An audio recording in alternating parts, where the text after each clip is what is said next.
Hello everyone, welcome back to my channel. My name is Deeta. आज हम 7th class की geography NCERT का chapter number 1 start करेंगे। Chapter name is environment. तो start करते हैं अपना chapter. After a long vacation when Ravi started going to school again. कुछ लंबे वेकेशंस के बाद रवि ने स्कूल जाना शुरू किया। He noticed that the only playground next to his school was dug up. अब क्या हुआ कि उसके पास का जो प्लेग्राउंड है ना, वो डगअप हो चुका है। People said that the huge building with many flats will be constructed there. अब लोगों का कहना था कि वहाँ पर एक बड़ी सी बिल्डिंग बनने वाली है उस प्लेग्राउंड में, और उसमें काफ़ी सारे फ्लैट्स बनने वाले हैं। Ravi was almost in tears. अब वो रवि जो था, उसकी आंखों में आंसू आने लग गए। When he realize that the big playground with its soft grass, marigold and butterflies is gone from ever for ever. मतलब कि वहाँ की जो ग्रास है, मैरीगोल्ड जो फ्लावर्स हैं, बटरफ्लाइज हैं, वो हमेशा के लिए वहाँ से चली जाएंगी, क्योंकि वो सब चीज़ जो प्लेग्राउंड था वो तो ख़त्म होने वाला है। He shared his feeling with his classmates in the assembly, the principal too. अब क्या होता है कि ये वाली जो फीलिंग है ना, जैसी जो ये ख़त्म होने वाला है कि बटरफ्लाइज चली जाएंगी, ग्रास ख़त्म हो जाएंगे, मैरीगोल्ड वाली जो फ्लावर्स है वो सब ख़त्म हो जाएंगे हमेशा के लिए। तो he shared his feeling with his classmate. अब उसने क्या किया, अपने क्लासमेट्स के साथ ये वाली जो फीलिंग थी ये शेयर की। In the assembly the principal too sadly observe. उसने देखा कि उसकी जो प्रिंसिपल है वो काफ़ी सैड है। She how over our environment is changing. उसने देखा कि हमारा जो एनवायरनमेंट है वो किस तरीके से चेंज हो रहा है। In the class Ravi asked his teacher. अब रवि ने अपनी क्लास में जो क्लास टीचर थी उससे पूछा, what is the environment. Environment क्या होता है। अब आपने देखा होगा कि हमारे चैप्टर का नाम ही है environment. Whatever you see in your surroundings said the teacher. अब जो टीचर क्या कहती है, जो भी आप अपने सराउंडिंग्स में देखते हो, अपने आसपास जो देखते हो, वो क्या है, वो एक तरीके का एनवायरनमेंट है। उसकी टीचर ने कहा ये चीज़। Ravi thought aloud, that means the school buildings, tables, chair in the classroom, even that open field, the road, the garbage, many friends, all are part of environment. तो रवि ने कहा कि ये सब क्या है, ये एनवायरनमेंट है।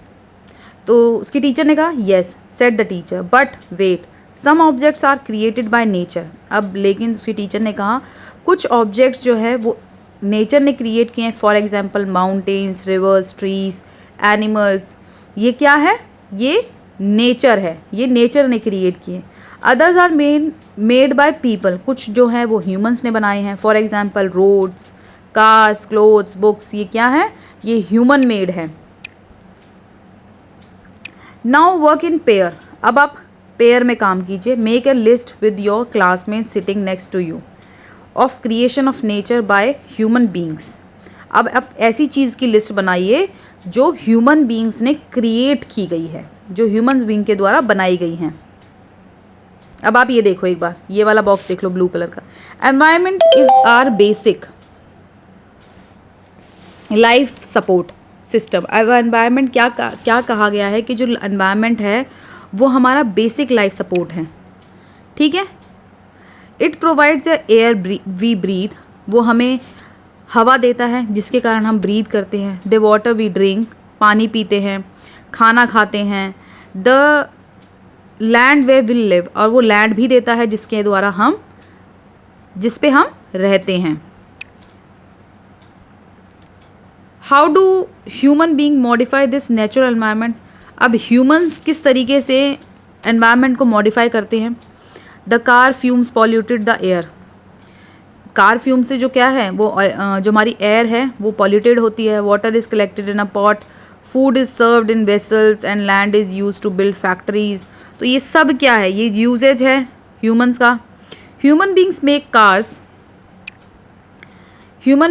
Cars, mills, factories and manufacture containers. This is how human beings modify natural environment. और इस तरीके से हमारे एनवायरनमेंट को मॉडिफाई किया गया है। अब आप देखिए, आपने ये देखा था ना हमने कि लिस्ट बनाई है कि किस किस तरीके से क्या क्या चीज़ें ह्यूमन मेड हैं। Ravi, Paramjeet, Jessie, Mustafa, Asha were all excited about making the list. Why is our environment changing. अब उनका ये क्वेश्चन था कि एनवायरमेंट क्यों चेंज होता है. Ask Iqbal, it is all because of our needs. अब वो डिपेंड करता है हमारी नीड्स पे. They are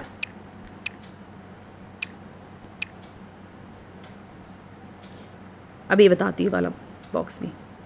they are increasingly day by day. जो कि हमारी जो नीड्स है ना वो डे बाय डे इंक्रीज होती जा रही है. उसकी वजह से हमारा जो एनवायरनमेंट है वो चेंज होता जा रहा है. उसमें हम मॉडिफाई करते जा रहे हैं. We are there for modifying and at times even destroying our natural surroundings. The teacher replied. इस तरीके से हमने टीचर ने रिप्लाई किया कि इस तरीके से मॉडिफाई करते जा रहे हैं और इस तरीके से टाइम टू टाइम डिस्ट्रॉय करते जा रहे हैं अपने नेचुरल सराउंडिंग्स को. आई बात समझ में. अब एक बार ऊपर ये वाला बॉक्स देख लेते हैं एक बार. ये डायग्राम, ये कंपोनेंट ऑफ नेचुरल एनवायरनमेंट. मैंने बताया था कि कुछ नेचुरल होते हैं, ठीक है, कुछ नेचुरल होते हैं, कुछ ह्यूमन मेड होते हैं. एयर, वाटर, लैंड, इनके सब्सटीट्यूट नेम भी देख लो. ये भी आप अपने आने वाले टॉपिक्स में पढ़ेंगे तो आपको पता होने चाहिए. अभी मैन मेड कौन कौन से होते हैं. Parks, bridges, roads, monuments, industries, buildings. ये क्या है, ये ह्यूमन मेड हैं जो कि ह्यूमन्स के द्वारा बनाई गई हैं.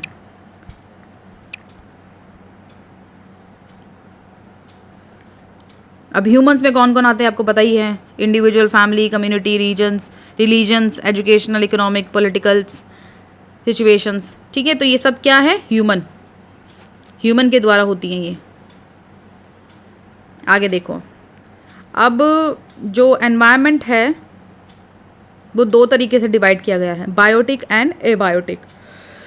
From the above conservation you understood that the place, people, things and nature that surrounded any living organism is called environment. क्या होता है कि प्लेस, पीपल, थिंग्स, नेचर, जो भी वहाँ की चीज़ें होती है ना, सब चीज़ को मिला के क्या बनता है, environment. It is combination of natural and human made phenomena. ये कॉम्बिनेशन होता है नेचुरल्स का and human made phenomena. While the natural environment refers to biotic. अब कौन सा है नेचुरल एनवायरनमेंट, किससे रेफर करता है, biotic and abiotic condition existing on the earth. अब नेचुरल एनवायरनमेंट को दो पार्ट्स में डिवाइड किया गया है, बायोटिक एंड एबायोटिक. बायोटिक कौन से होते हैं, the world of living organisms. जो लिविंग ऑर्गेनिजम्स होते हैं, जो सांस ले सकते हैं, बोल सकते हैं, हवा, पानी. ठीक है, तो ये क्या है, जिनको इनकी ज़रूरत होती है, तो वो क्या है, वो है नेचुरल एनवायरनमेंट. बायोटिक होते हैं. जैसे कि for example plants and animals क्या है, बायोटिक है. ह्यूमंस भी हैं, this is also called biotic. Abiotic क्या होते हैं, the world of non living animals. जो नॉन लिविंग होते हैं, जैसे कि यहाँ पर एक एग्जांपल दिया है, लैंड.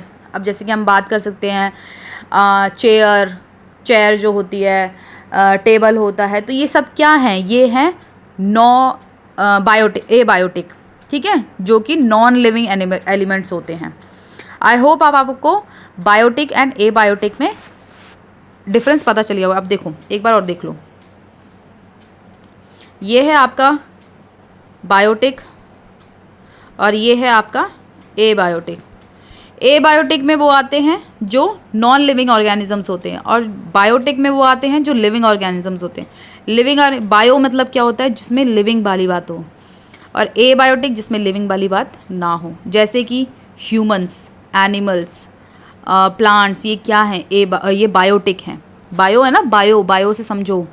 ठीक है, तो और एबायोटिक लैंड, टेबल, चेयर, ये सब क्या हैं, ये हैं हमारे एबायोटिक ऑर्गेनिजम्स, एलिमेंट्स. ठीक है, आई होप अब आपको समझ में आ गई हो चीज़ें. आगे बढ़ते हैं, इसको इरेज कर देते हैं एक बार.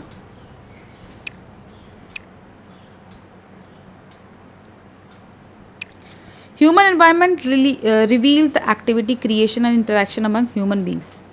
अब ठीक है, अब देखो एनवायरनमेंट का मीनिंग क्या होता है, ये कहाँ से ओरिजिन हुआ है? एनवायरनमेंट ये फ्रेंच वर्ड है, एनवायरनर और एनवायरनर, मीनिंग होता है नेबरहुड। आपको ये पता होना चाहिए, इंपॉर्टेंट क्वेश्चन है आपके एमसीक्यूज़ के थ्रू या फिर वन वर्ड क्वेश्चन आंसर्स के थ्रू ये पूछा जा सकता है एग्जाम्स में कि एनवायरनमेंट का मीनिंग क्या होता है, ये कहाँ से ओरिजिन हुआ है। तो आपको इसका मीनिंग पता होना चाहिए, इसका मीनिंग होता है नेबरहुड। नेचुरल एनवायरनमेंट, अब नेचुरल एनवायरनमेंट क्या क्या होता है? Land, water, air, plant, animals comprises the natural environment, ये नेचुरल एनवायरनमेंट में आते हैं। You are familiar with the meaning of the lithosphere. अब जैसे कि मैंने आपको बताया था ना, ये वाला वो देखो डायग्राम, ये देखो ये लैंड, ठीक है, ये वाला दिखाया था ना मैंने, इसको बोलते हैं लिथोस्फेयर। आगे बढ़े, एक बार वापस इस पेज पे चलते हैं। Hydrosphere, atmosphere and biosphere from your previous class, आपने ये सब पढ़ा है अपनी प्रीवियस क्लास में, 6th क्लास में आपने पढ़ा है। Let us learn some more factors about the these domains. अब ये जो डोमेन्स हैं इनके बारे में कुछ और फैक्टर्स पढ़ते हैं। Lithosphere, lithosphere is the solid crust or the hard top layer of the earth. ये एक सॉलिड क्रस्ट होती है और ये काफ़ी हार्ड लेयर होती है ऑफ अर्थ की। It is more made up of rocks, ये किसकी बनी होती है? रॉक्स एंड मिनरल्स की बनी हुई होती है। Covered with by a thin layer of soil, ये एक थिन लेयर, एक पतली सी लेयर से, सॉइल की पतली सी लेयर से कवर्ड होती हैं। It is an irregular surface with various landform such as, अब इसमें कौन कौन सी वो आती हैं सरफेस आते हैं, लैंडफॉर्म्स आती हैं, mountains, plateaus, plains, valleys etcetera. Landforms are founded over the continent and also on the ocean floors. अब जो लैंड फॉर्म्स है ना, वो ज़रूरी नहीं सिर्फ कॉन्टिनेंट्स पे पाई जाएंगी, वो ओशन फ्लोर्स पे ही पाई जाती हैं, ठीक है। तो ये इंपॉर्टेंट क्वेश्चन है कि जो लैंड फॉर्म्स है वो सिर्फ कॉन्टिनेंट्स पे ही नहीं, ओशन फ्लोर्स पे ही पाए जाते हैं, तो कन्फ्यूज़ मत होइएगा, ये इंपॉर्टेंट है। Lithosphere is domain that provides us forest. अब जो लिथोस्फेयर है ना, उस पर क्या क्या पाया जाता है? फॉरेस्ट पाए जाते हैं, grass lands for grazing, land for agriculture and human settlement is also available in lithosphere layer. आपको ये पता होना चाहिए कि जो लिथोस्फेयर कॉम्पोनेंट है इस पर क्या क्या पाया जाता है? फॉरेस्ट पाए जाते हैं, grass land grazing, grass land for grazing, agricultural land पाए जाते हैं, ह्यूमन सेटलमेंट भी इधर पे ही पाई जाती है। It is also source of mineral wealth, और यहाँ पर बहुत रिच मिनरल्स पाए जाते हैं, तो ये इम्पॉर्टेंट है आपके लिए।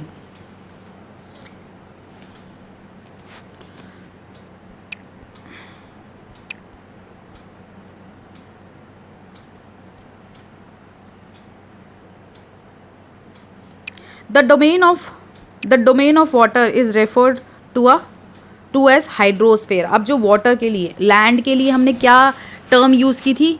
लिथोस्फेयर। अब वाटर के लिए क्या टर्म यूज़ की है? Hydrosphere. It comprise various source of water, ये बहुत सारे जो वाटर के सोर्स होते हैं उससे बन के बनी है। कौन कौन से सोर्स होते हैं वाटर के, कौन कौन सी होती है? Water bodies like rivers, lakes, seas, oceans etcetera, ये सब क्या हैं? ये हाइड्रोस्फेयर आएंगे, इस हाइड्रोस्फेयर टर्म के अंडर आएंगे। It is essential for all living organism, जितने भी लिविंग ऑर्गेनिज्म होते हैं, विच मीन्स बायोटिक ऑर्गेनिजम्स होते हैं, उनके लिए हाइड्रोस्फेयर असेंशियल माना जाता है। The atmosphere is the thin layer of air. अब एटमोसफेयर जो होती है, एटमोसफेयर पे एक थिन लेयर होती है एयर की, दैट सराउंडेड द अर्थ, जो कि अर्थ के सराउंडेड होती है। The gravitational force of the earth hold the atmosphere around it. जो ग्रेविटेशनल फोर्स होती है ना, वो हमारे एटमोसफेयर को होल्ड करके रखती है। It provides us from the harmful rays. अब ये जो ये एयर वाली जो लेयर पाई जाती है ना, ये हमारी अर्थ को प्रोटेक्ट करके रखती है, हमारी अर्थ को हार्मफुल रेज से बचा के रखती है। एंड स्क्रॉचिंग हीट ऑफ सन, जो बहुत तेज़ सन की जो हीट पड़ती है ना, उससे बचा के रखती है। It consist of number of gases dust and water vapours, ये इन सब चीज़ों जो बहुत सारी जो नंबर ऑफ गैसेज होती हैं, डस्ट होती है, वाटर वेपर होते हैं, इन सब से बचा के रखती है। The changes in the atmosphere produce changes in the weather and climate, और ये चेंजेस होते हैं ना एटमोसफेयर में, क्लाइमेट में और वेदर में, ये इस एटमोसफेयर लेयर की वजह से ही चेंज होते हैं। Plants and animal kingdom together make biosphere. अब ये प्लांट्स एनिमल्स के जो ये जो किंगडम है ना, ये मिलके क्या बनाता है, ये बायोस्फेयर बनाता है ऑफ और the other living world. It is a narrow zone of the earth, ये बहुत छोटा जोन माना जाता है अर्थ के अंदर, अर्थ में, where land water and air interacted each other to support life. अब ये एक ऑब्वियसली जहाँ पर एनिमल्स है, प्लांट्स है, तो वहाँ पर इन सब चीज़ों की वाटर, लैंड, एयर की ज़रूरत होगी ही सपोर्ट लाइफ के लिए। यहाँ पर देखो अब इकोसिस्टम क्या होता है। Ecosystem it is a system formed by interaction of all living organisms. ये जितने भी लिविंग ऑर्गेनिजम्स हैं उनका इंटरेक्शन होता है इसमें, तो उसे कहा जाता है ecosystem. With each other and with the physical and chemical factors of the environment in which they live, all linked by transfer of energy and minerals materials. तो इसके द्वारा ही यही सब जो होता है हमारे इकोसिस्टम में होता है, कि जितने भी लिविंग ऑर्गेनिज्म से ये एक दूसरे से इंटरेक्ट करते हैं, इनके फिजिकल एंड केमिकल फैक्टर्स जो होते हैं एनवायरनमेंट में वो इंटरेक्ट करते हैं, एक दूसरे में ट्रांसफ़र होते हैं, ठीक है, ऑफ एनर्जी एंड मटेरियल के थ्रू। अब व्हाट इज़ इकोसिस्टम, क्या होता है ecosystem? At an NCC camp, पढ़ो ये वाला पढ़ते हैं। At an NCC camp that Ravi's class was attending, Jessie exclaimed, "What a heavy downpour! It is remind me of my home in Kerala." अब वो देखती है कि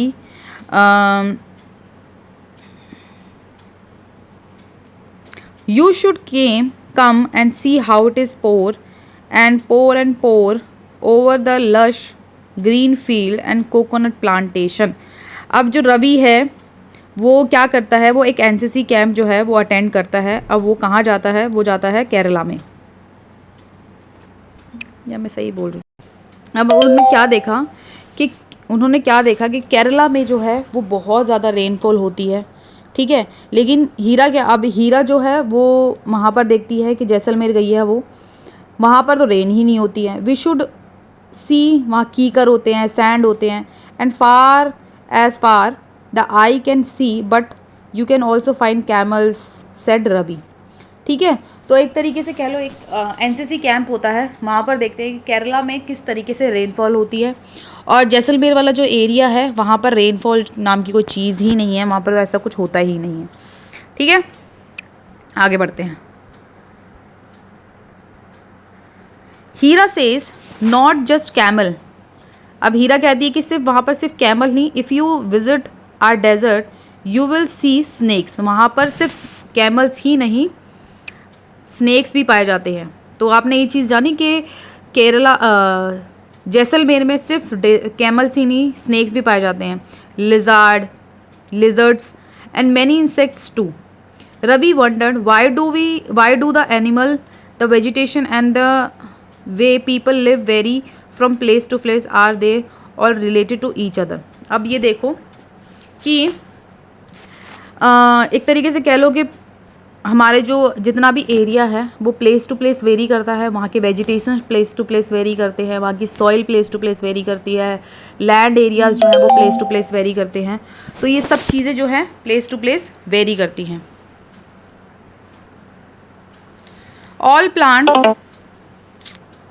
All plants and animals, human beings depend on their immediate surroundings. अब जितने भी plants हैं, animals हैं, human beings हैं, depends on immediate surroundings. Often they are also interdependent on each other. अब ये एक दूसरे पे interdependent हैं. This relation between the living organisms as well as the relation between the organisms and their surroundings from an ecosystem. अब ये जो relations हैं ठीक है, ये एक दूसरे से इंटरडिपेंडेंट है। ये सब क्या आएंगे, हमारे इकोसिस्टम पे आएंगे। There could be an ecosystem of large rain forest, grassland. अब इकोसिस्टम में देखो, rain forest, large rain forest, grassland, desert, mountains, lakes, rivers, oceans and even small ponds भी इंक्लूडेड हैं। Do you think the park in which and his friend play from an ecosystem, क्या आपको लगता है कि जो playground है वो भी इकोसिस्टम का पार्ट है? पता करो और बताओ मुझे, कमेंट सेक्शन में ज़रूर इस क्वेश्चन का आंसर देना, इंपॉर्टेंट है ये। अब देखो बार्टर सिस्टम क्या होता है। It is trade in which good and exchange without the use of money. क्या होता है बार्टर सिस्टम में कि जैसे कि मनी को ना देते हुए हमने चीज़ के बदले चीज़ ले ली। जैसे कि मेरे को ज़रूरत है गेहूं की, वीट की ज़रूरत है, और आपको ज़रूरत है राइस की। मेरे पास राइस है, उनके पास वीट है, तो हम क्या करेंगे, उनको राइस दे देंगे और उनसे वीट ले लेंगे। तो ये होता है बार्टर सिस्टम। ठीक है, मनी ना दे के हम चीज़ को एक्सचेंज करते रहते हैं, वो होता है बार्टर सिस्टम। आई होप अब आपको चीज़ें क्लियर हो गई होंगी। और सबसे इम्पॉर्टेंट चीज़, हमारा वर्ल्ड एनवायरनमेंट डे सेलिब्रेट किया जाता है 5 जून को, विच मीन्स अभी आने वाला है हमारा एनवायरनमेंट डे। तो यहाँ पर अपनी वीडियो फिनिश करते हैं। ठीक है, नेक्स्ट वीडियो में नेक्स्ट टॉपिक, इस चैप्टर का नेक्स्ट टॉपिक डिस्कस करेंगे। अगर आपको वीडियोस अच्छी लग रही हैं, आपके लिए यूज़फुल है, प्लीज़ चैनल को लाइक शेयर सब्सक्राइब किए बिना बिल्कुल मत जाइएगा। वीडियोस को लाइक किए बिना तो बिल्कुल मत जाइएगा, आपके लिए काफ़ी यूज़फुल होने वाली हैं ये चीज़ें। तो देखते रहिए मेरी videos. Till then, thank you so much, thanks for watching this video, bye bye.